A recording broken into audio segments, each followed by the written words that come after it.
Excellencies, members of civil society, colleagues, friends, welcome to this civil society event on the sidelines of the 77th UN General Assembly. My name is Dave Elseroad. I'm the head of advocacy for the Human Rights House Foundation, and it's my pleasure to welcome you here today. Human Rights House Foundation unites a network of human rights houses, local coalitions of civil society organizations across Eastern Europe, the Western Balkans, and the Caucasus. It is my distinct honor and privilege to share the platform this morning with Ambassador Sergiy Kyslytsya, Professor Rory Finnin, and two incredible voices from Ukrainian civil society, Olga Skrypnyk and Tetiana Pechonchyk. As a bit of housekeeping, we will be recording today's event and making it available on our YouTube channel. The session will be divided between short presentations by our panelists, after which we will welcome interventions or questions from the audience. Should you wish to make an intervention on behalf of your delegation or pose a question to the panelists, you may indicate at any time in the chat box. My job is to ensure that we end promptly at 10:30 Eastern Time. We come to this event, of course, with daily reporting and reminders of the horrors taking place in the territory of Ukraine. As recently as a few weeks ago, the Human Rights Council mandated independent international commission of inquiry in Ukraine found reasonable grounds to conclude that an array of war crimes, violations of human rights and international humanitarian law have been committed in Ukraine. The commission found that Russian armed forces are responsible for the vast majority of the violations identified, including war crimes. It also noted Ukrainian forces have also committed international humanitarian law violations in some cases. While today is the 257th day since Russia's renewed invasion of Ukraine, for those living in Crimea, especially Crimean Tatars, this is the 8th year of an occupation that has seen incredible human rights violations committed against them. Indeed, those living in Crimea, especially Crimean Tatars, are familiar with the Russian human rights playbook: enforced disappearances, arbitrary deprivation of liberty, torture, kidnapping, and other persecution of journalists, human rights defenders, and Crimean Tatar and Ukrainian activists, complete closing of civic space where independent voices may be heard, systematic repression of freedoms of assembly, association, and expression, discrimination and persecution of ethnic and religious groups, most notably Crimean Tatars. This timely side event comes as the Third Committee considers a draft resolution on the human rights situation in occupied Crimea. While the General Assembly has noted in resolutions every year since 2015 the human rights situation in Crimea, this year the voice of the General Assembly is more important than ever. It is imperative that member states speak with a unified voice in recognizing and condemning the ongoing human rights crisis in Crimea. This morning, our panelists will delve deeper into several aspects of this deepening human rights crisis and offer recommendations on what UN member states and other stakeholders can do in response. Before we do that, however, it is my honor to introduce Ambassador Sergiy Kyslytsya. Ambassador Kyslytsya is the 17th permanent representative of Ukraine to the United Nations, the 10th since independence in 1991, and has served in this role since 2019, although I suspect that it feels much longer today. Mr. Ambassador, thank you for taking the time this morning. The floor is yours. Well, thank you very much indeed, and good morning, everyone.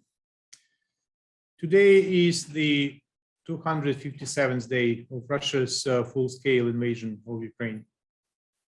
However, we have to remember that Russian aggression against Ukraine started back in February 2014 with its temporary occupation and attempted illegal annexation of Crimea.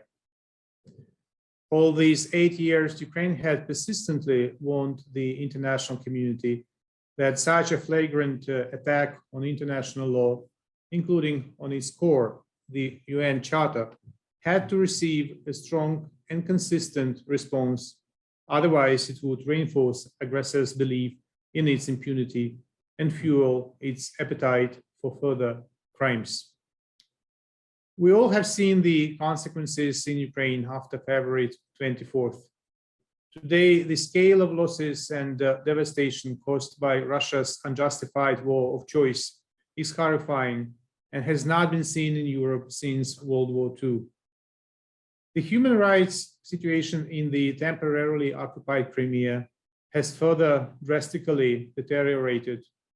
Russia is using the peninsula as a military base and a springboard for its full-scale invasion of Ukraine. In light of that, we have submitted the annual draft resolution, which is called situation of human rights in the Autonomous Republic of Crimea and the city of Sevastopol, Ukraine. The resolution has been adopted yearly since 2016 with a wide cross-regional co-sponsorship. This year, we already have 45 early co-sponsors, and I encourage those delegations who have not yet joined to consider your co-sponsorship. The current draft substance is updated, and I would like to highlight some of the key paragraphs that include the following. The first, reference to UNGA emergency special session and resolution 1, 2, and 4, as well as ICJ order of the 16th of March 2022. Condemnation of the Russian unprovoked aggression against Ukraine and using Crimea for these purposes. Condemnation of inciting hatred against Ukrainians. Condemnation of ongoing forceful illegal conscription and mobilization in Crimea. Strengthened provision on the misuse of counter-extremism legislation to prosecute citizens for peaceful protests. Condemnation of new unprecedented wave of illegal detentions of Ukrainian citizens in Crimea and persecution of Ukrainian citizens with their forcible transfer to Crimea and then deportation to Russia. And finally, urging Russia to stop deportation of Ukraine's children to its territory and to reverse the decision to simplify the procedure for obtaining citizenship of the Russian Federation for Ukrainian orphans or children left without parental care, and take all necessary steps with view of their safe return and family reunification. To conclude, let me wish you a very fruitful discussion today, and I pass the floor back to the moderator. Thank you very much. Ambassador Kyslytsya, thank you for those remarks, and we understand, of course, that you will also need to be leaving shortly for other appointments. I'd like to turn now to our panelists. Our first panelist this morning is Professor Rory Finnin. Dr. Finnin is an associate professor of Ukrainian studies at Cambridge University, where he launched that program in 2008. He's the author of Blood of Others, Stalin's Crimean Atrocity and the Poetics of Solidarity. Dr. Finnin, Rory, we have heard a bit so far about human rights in Crimea, and we will, of course, hear a lot more from other panelists. But before we do, I wonder if you could give a bit of context and background. Where are we today with the situation of Crimea, and how did we get here? The floor is yours.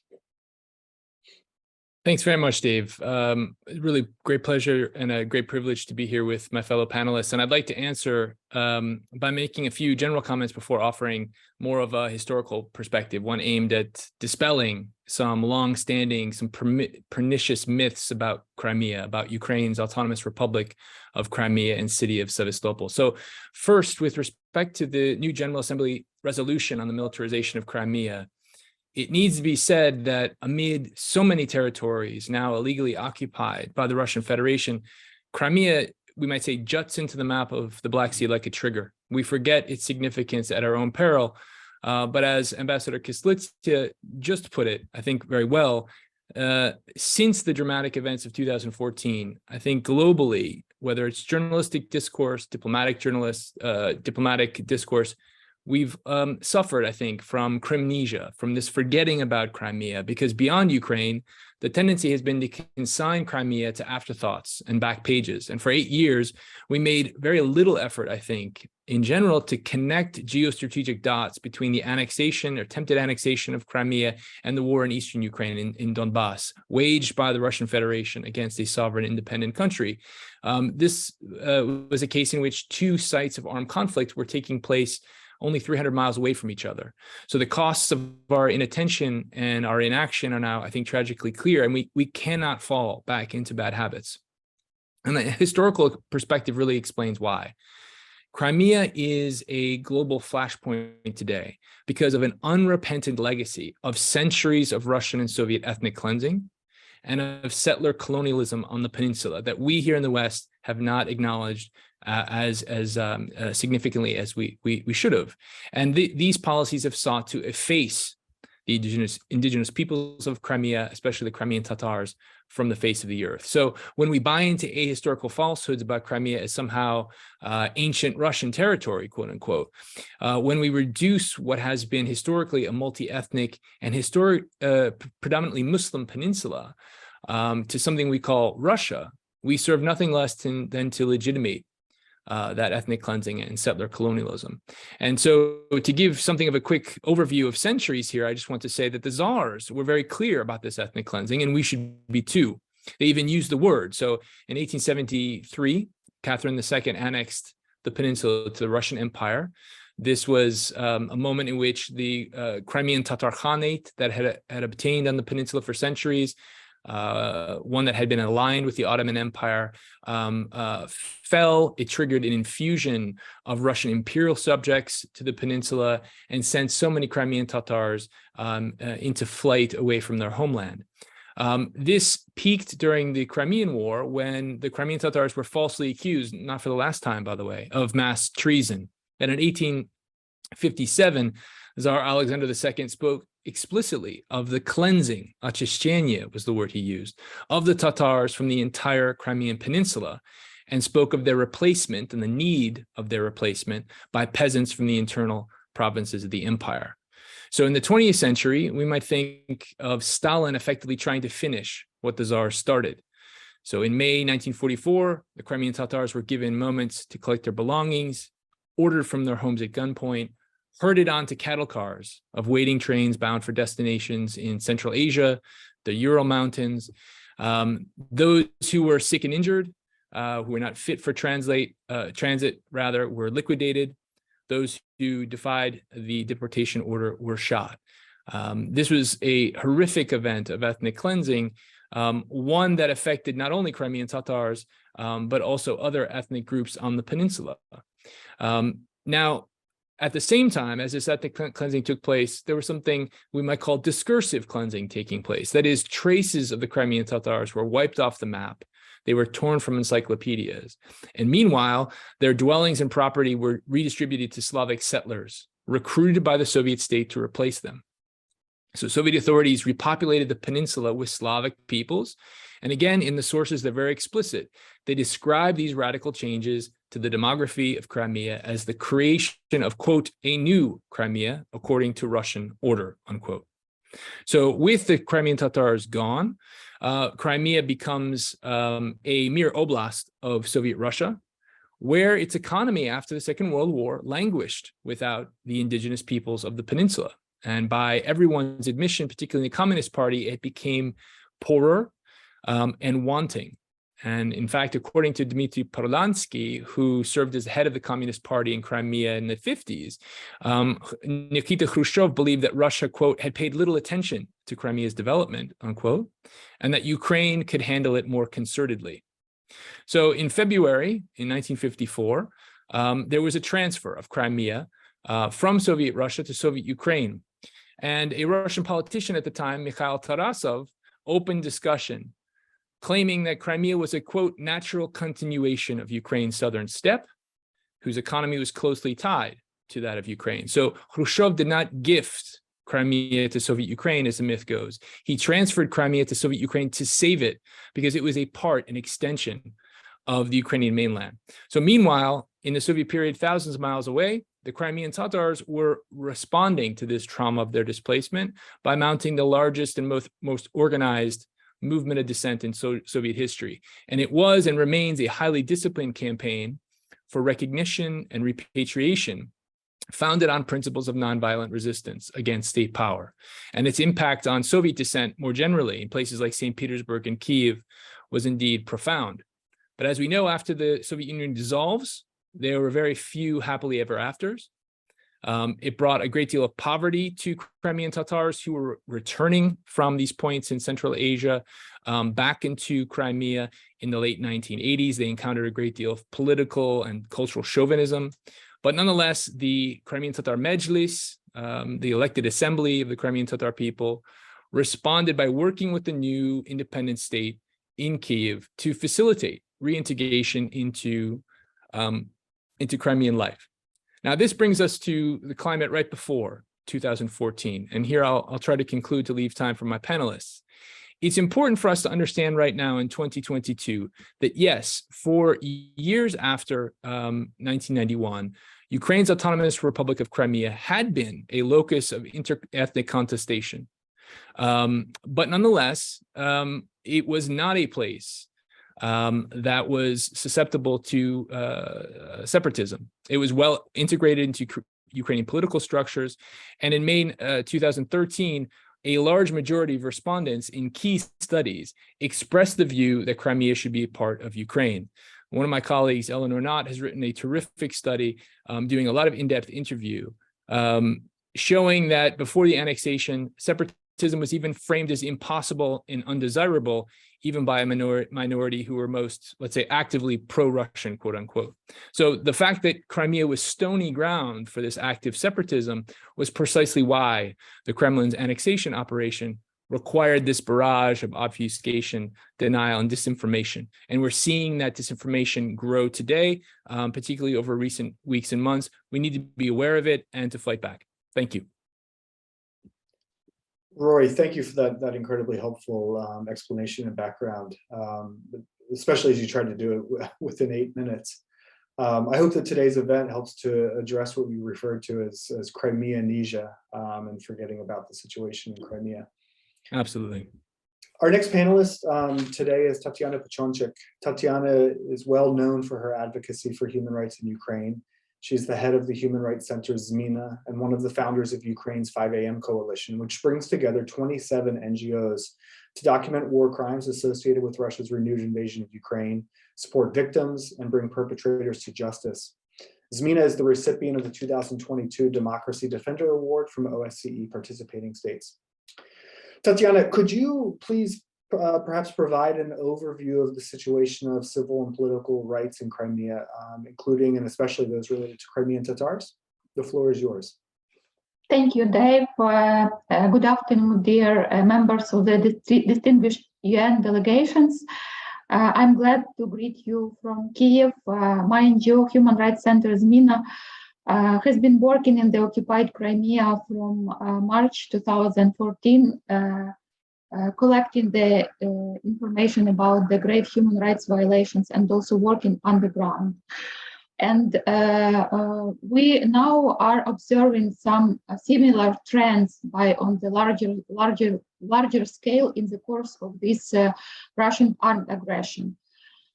First of all, I would like to mention about the practice of abductions and enforced disappearances of active people, journalists, activists, human rights defenders, which are happening across Ukraine on a big scale after 24th of February.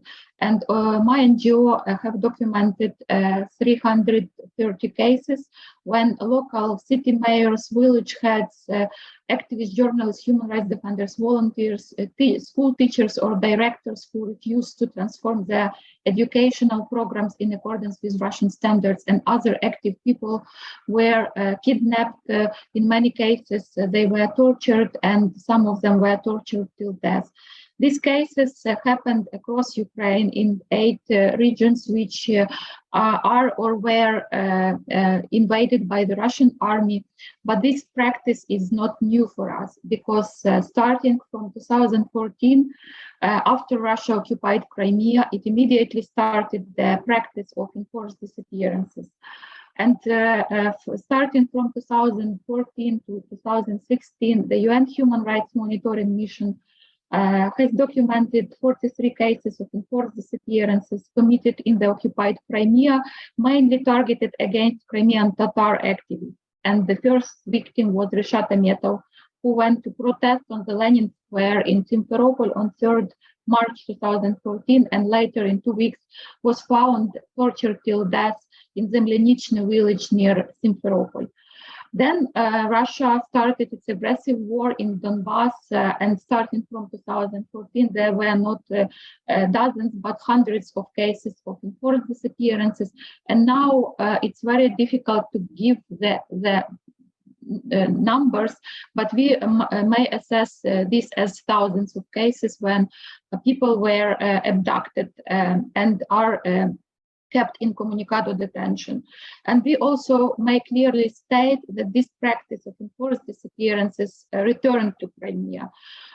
Because from one side, in Crimea, we fixed cases when people are being detained and then kept incommunicado. And then we have another practice when the victims of enforced disappearances are being transferred from the newly occupied territories of Kherson and Zaporizhzhia region. And we have the number that at least 60 victims of enforced disappearances have been transferred from Zaporizhzhia and Kherson region and are now kept in the pretrial detention centers in Crimea, incommunicado.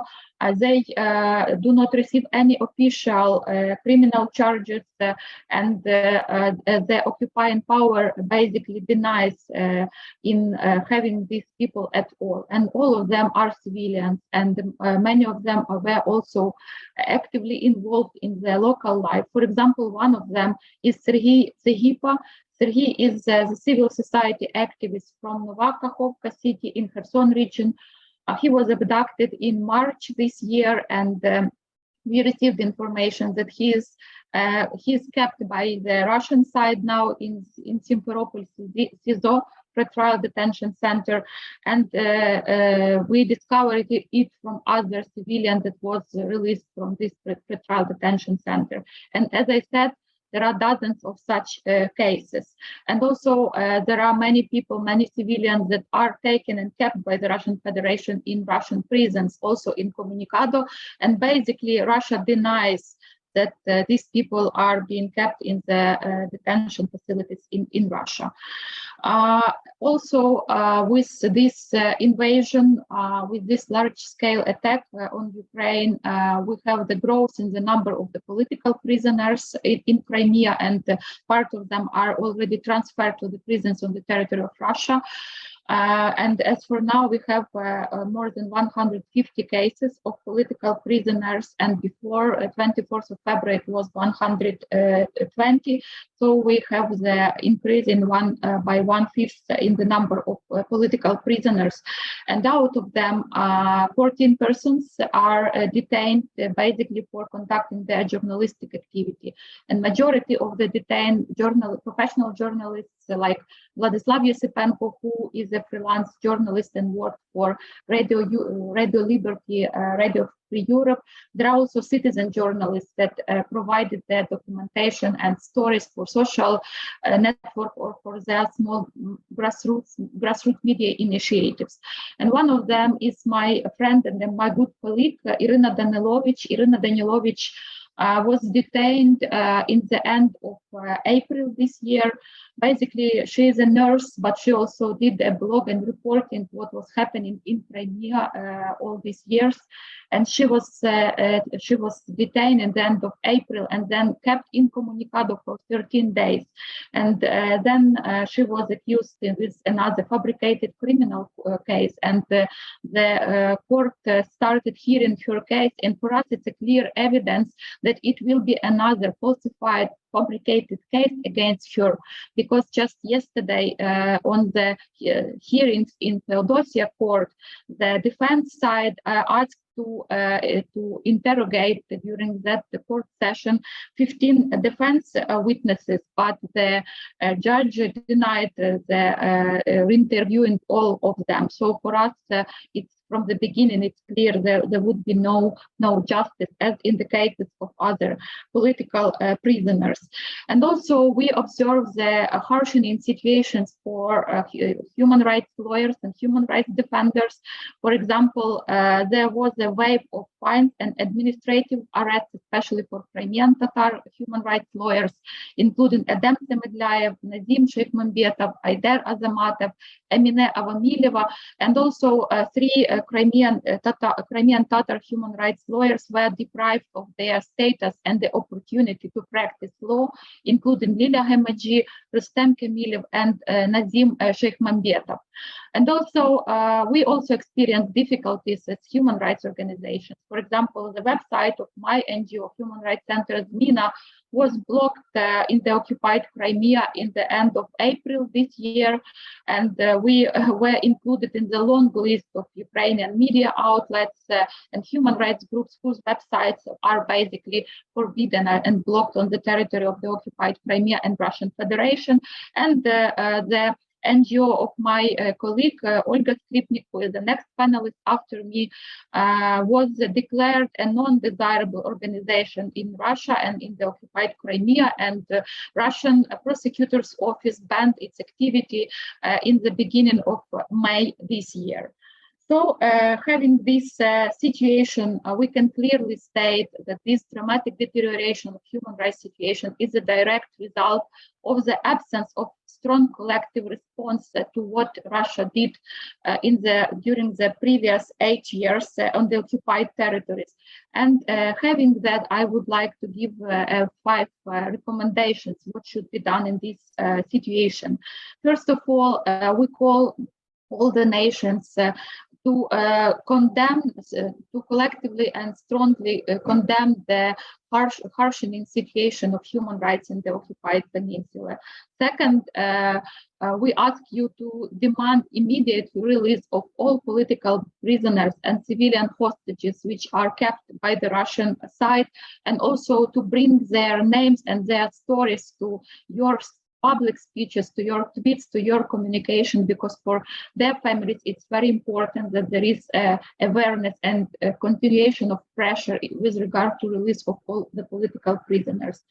Third, we also, the Ambassador Kyslytsya mentioned about the next resolution about the human rights situation in Crimea, which we will be voted at the UN General Assembly, and as human rights organizations, we also call you to support this resolution and to make this voice stronger with regard to the human rights situation in Crimea.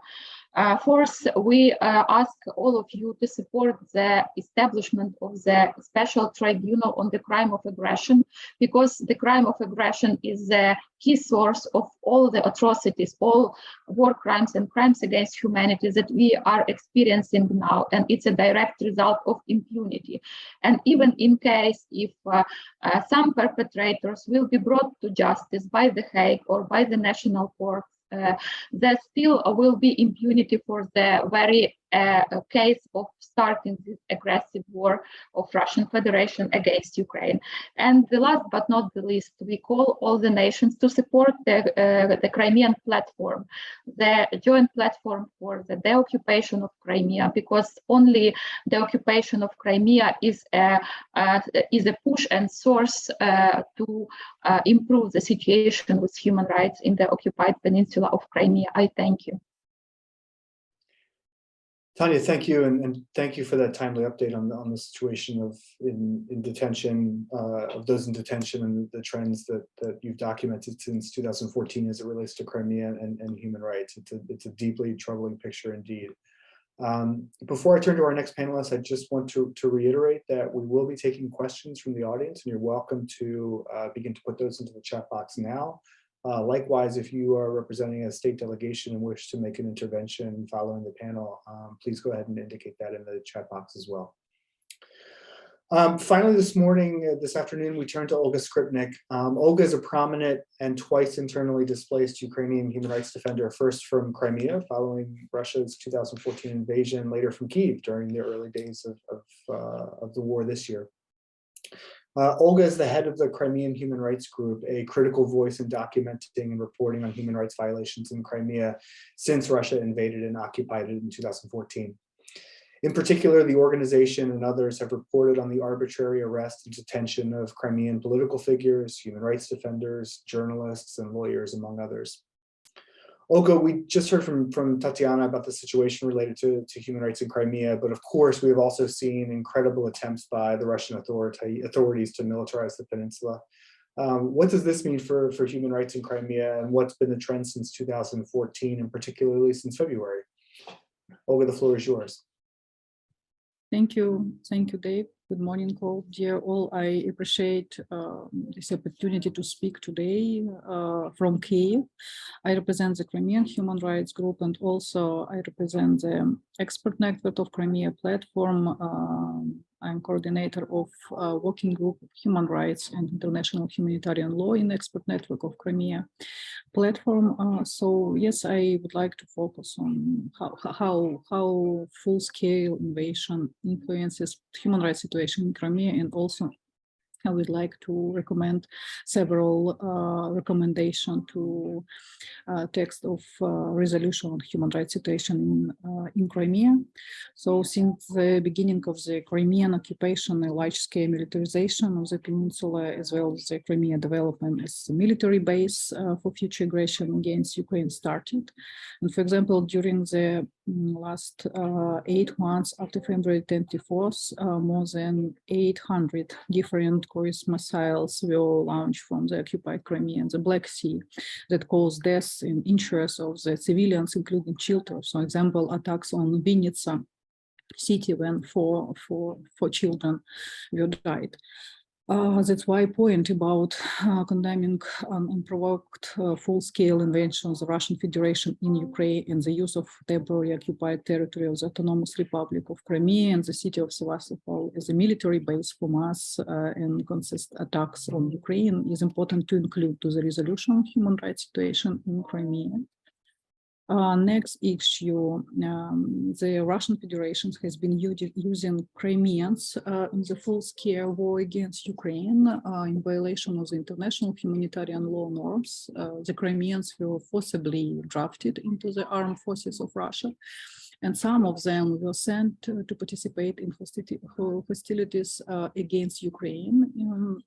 And in Crimea, the figures of conscription are constant, and the military, so-called military commissar of Crimea refused to announce plans for this year's conscription campaign.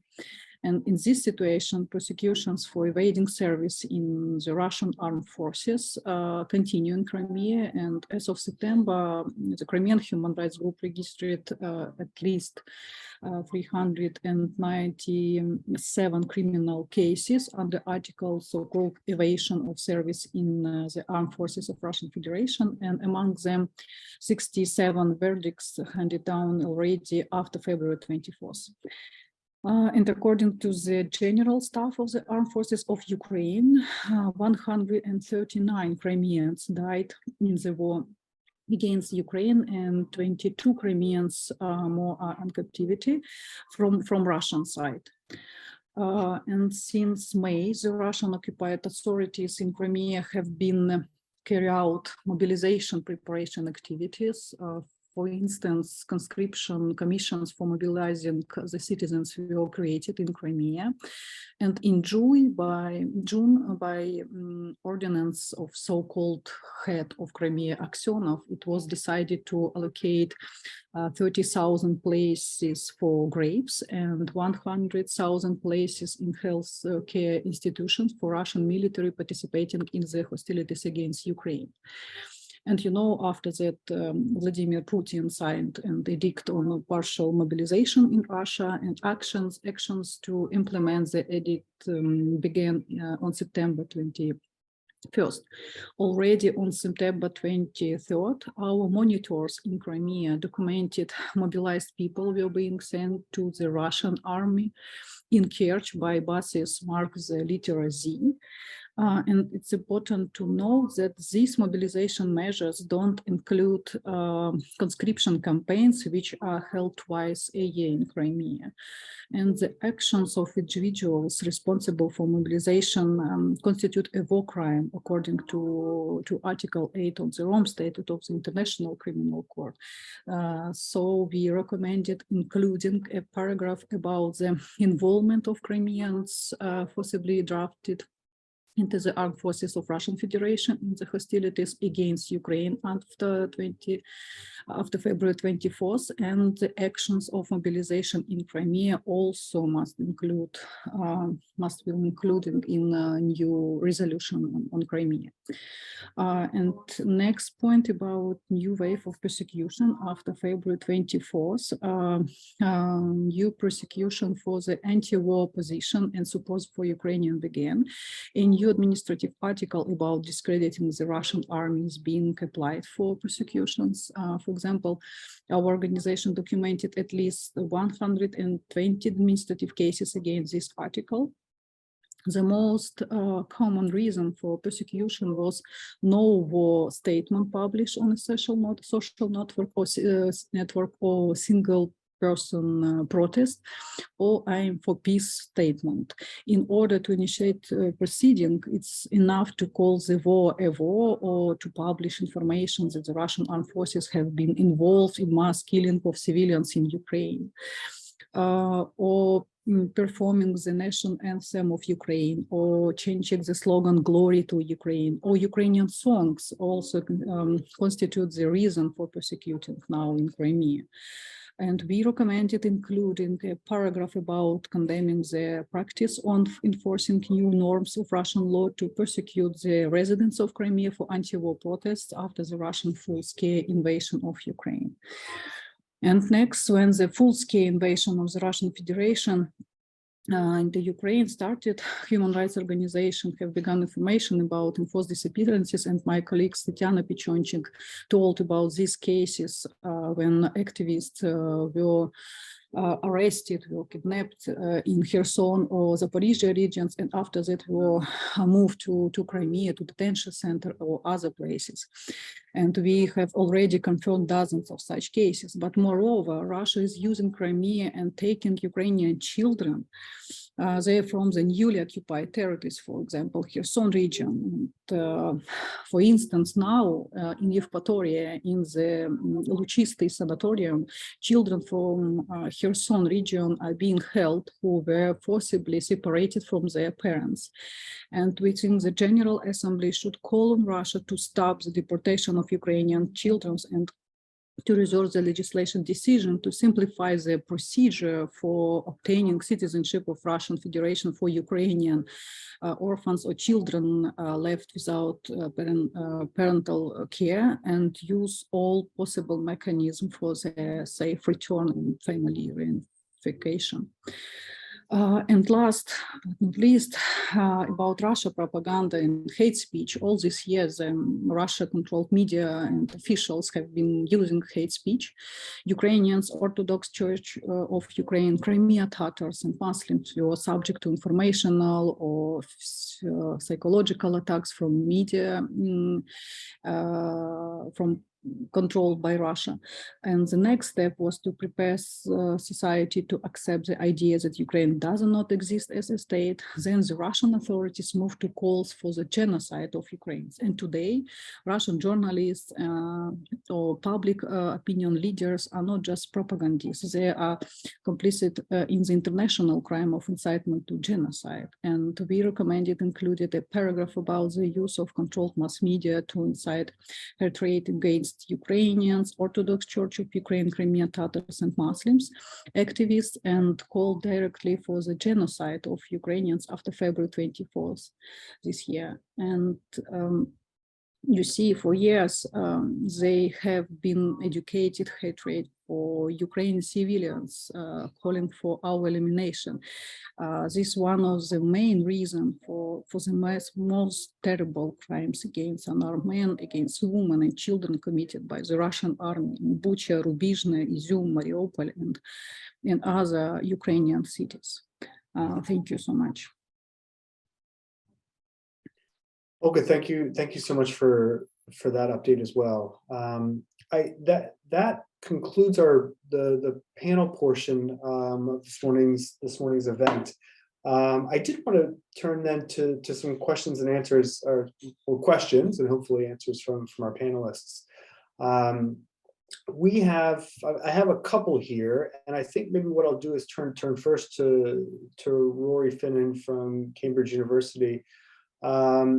Rory, I have two questions that I for you. One is, and perhaps I should have started with this in the panel, but who are the Crimean Tatar people? Could you give maybe a brief kind of explanation of who the Crimean Tatar people are? And then, we've heard from Tetiana and Olga about specific efforts by Russian authorities to silence dissenting and opposition voices in Crimea, but this issue of silencing voices, particularly, I would say the political leadership of the Crimean Tatar people goes back a long way. And so I wonder if you could also maybe paint a bit of a picture for us in that regard. Certainly. I think thank you for the question. I think the most concise way to establish who the Crimean Tatar people are, of course, just to say that they are a very proud Sunni Muslim Turkic-speaking nation that has been resident in Crimea and the Crimean Peninsula for many centuries. It's not a homogenous group by any measure. It's a very diverse, ethnically diverse nation, but one that has had a very clear connection to Crimea as their ancestral homeland. So the connection of the land to their own national identity is hugely important, particularly because of their deportation by Stalin. But as I tried to say in my comments about the 19th century as well, because of their need to flee Crimea after accusations of treason, of various crimes that were unfounded, in an attempt by the Russian Empire and then later the Soviet Union to ethnically cleanse the peninsula to make it more suitable for Slavic residents. And we have so many cases of their property and their homes being redistributed to Slavic settlers. So that's a really important thing to keep in mind. When it comes to their own identity and language, it's worth noting that in the 1960s, the Soviet Union tried to manipulate their very ethnonym, Crimean Tatar. There are other Tatars around the world. Certainly in the case of today's Russian Federation, the Crimean Tatars are their own nation. But nonetheless, the Soviet Union attempted to, once they were deported to Central Asia, to change their name to the Tatars formerly resident in Crimea. And concomitant to that was an attempt to stifle their language and their culture. They were placed in special settlement camps after their deportation in 1944. They were blacklisted in many ways, and only slowly in the 60s and 70s were they able to mobilize once again and publish works in their own language. Nonetheless, as I mentioned, their national movement was highly organized, committed to nonviolent resistance, and highly effective because they did win their right to return to Crimea in the twilight of the Soviet period. Rory, thanks for that. And I appreciate the background.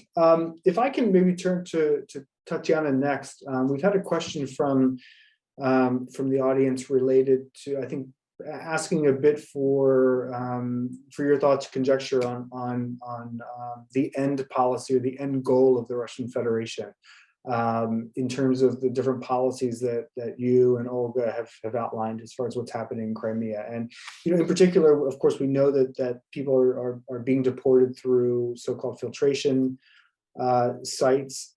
Do we have a sense for what types of people what groups of people are going through these sites from occupied territories, including Crimea? And then what types of people are intended to be resettled in the occupied territories? Yes, basically they push to get through this filtration procedure and the filtration camps all people from the occupied territories, trying to identify those who are not loyal or who might be connected to Ukrainian military. And usually people there, attitude can be very different. Some people can, face really ill treatment or torture. Some can pass this procedure relatively easier and quicker. But basically what the occupying power tries to identify is they verify, for example, the telephones of people checking the images, checking whether there are some like national symbols. They also, especially when it comes to men, they try to identify, if people have some tattoos on their body or some, some signs that might, for example, indicate that they somehow were involved in the military activity or in the, defending, for example, that was the case from Mariupol. And also when it comes to the, and this, after like passing this procedure of filtration, then people are being deported either to those territories that were occupied before 24th of February, and then further to the territory of the Russian Federation, or when, especially at the beginning of this large-scale invasion, even directly to Russian Federation. When we speak about this like northern region, it happened through the territory of Belarus, and even after the liberation of Kyiv region, Sumy, Chernihiv region, we still have a number of civilians who are missing, and there is no signs where they are. And some of them might be kept in Russia in pretrial detention center of Kursk, Bryansk, and other detention centers. And we know about it from those people, those civilians who were liberated, released from these detention centers, and they said that they either saw other people there whom we are looking for, or they heard their surnames, but Russians deny that they keep these people in detention in the territory of the Russian Federation or in the territory of the occupied Crimea. As I mentioned, they also transfer people from these newly occupied southern regions of Ukraine to the facilities in Crimea. So when it comes, for example, to the procedures that people experience when they leave Crimea, then they go. There are two roads from Kherson region to Crimea via Chongar and via Armyansk, and in these two cities there are filtration points where people get through this filtration procedure, and when they enter Crimea, the people are checked, their tattoos, telephones, documents, everything. It can take like half an hour, but it can also take longer time, and some people can be detained and become victims of enforced disappearances, because then they are kept incommunicado. Tatiana, thank you. Olga, I think you had your hand up too in response to this question. Yeah, do you hear me? Yes, we do. Please go ahead. Okay, I would like to answer or to add something about second part of this question about people from Russian Federation.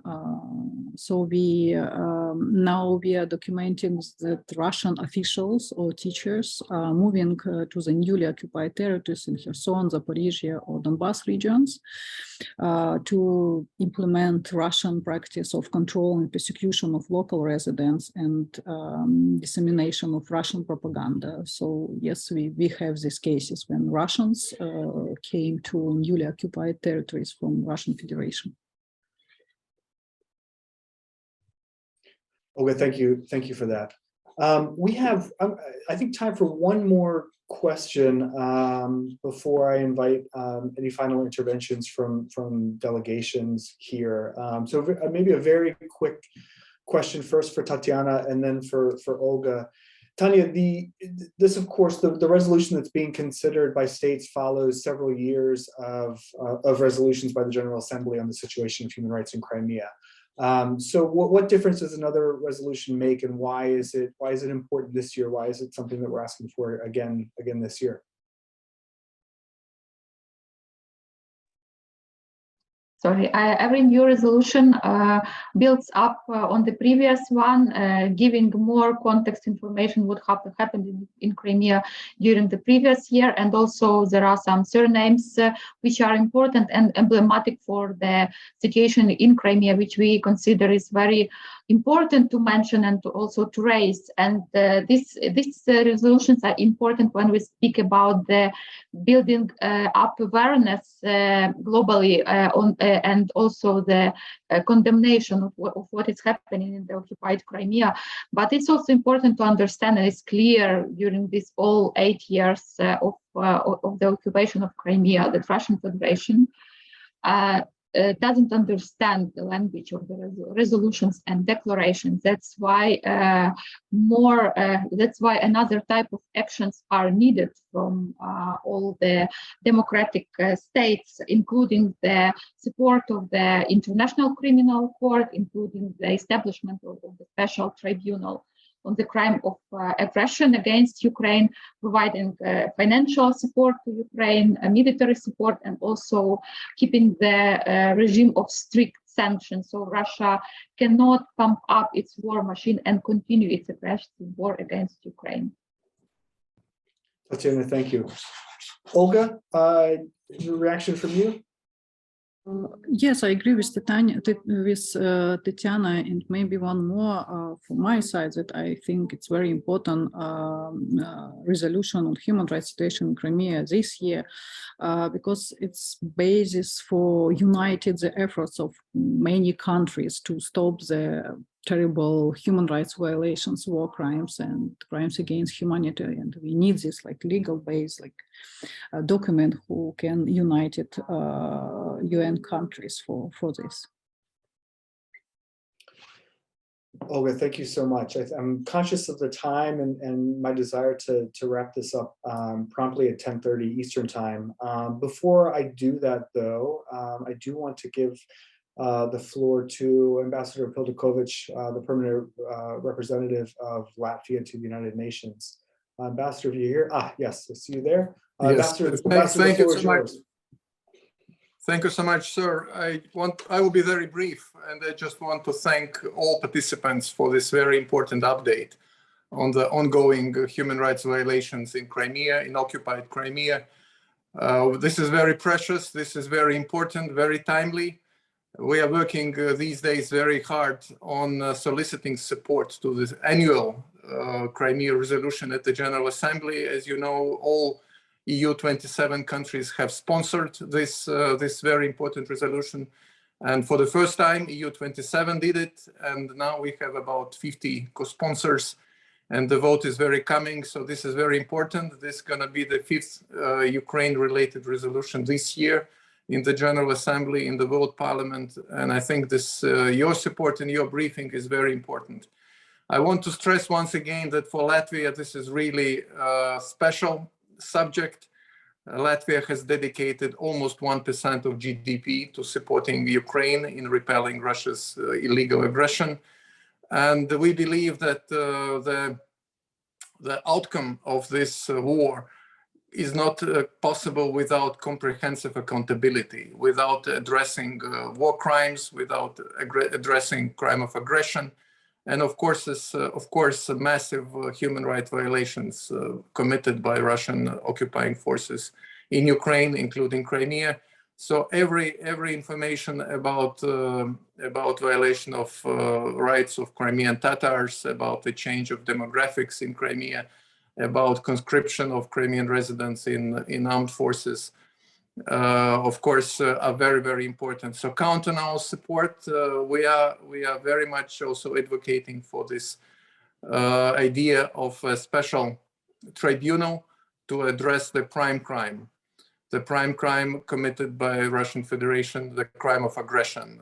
Work of ICC is very important. We are supporting it financially. We are supporting it by our investigators, but they can address specific war crimes committed by the Russian soldiers and officers. But we have to go a step forward, and for the upholding of the UN Charter, for the upholding of the UN principles and keeping UN functional, we cannot address the crime of aggression. And in that sense, aggression has started in 2014 with annexation of Crimea.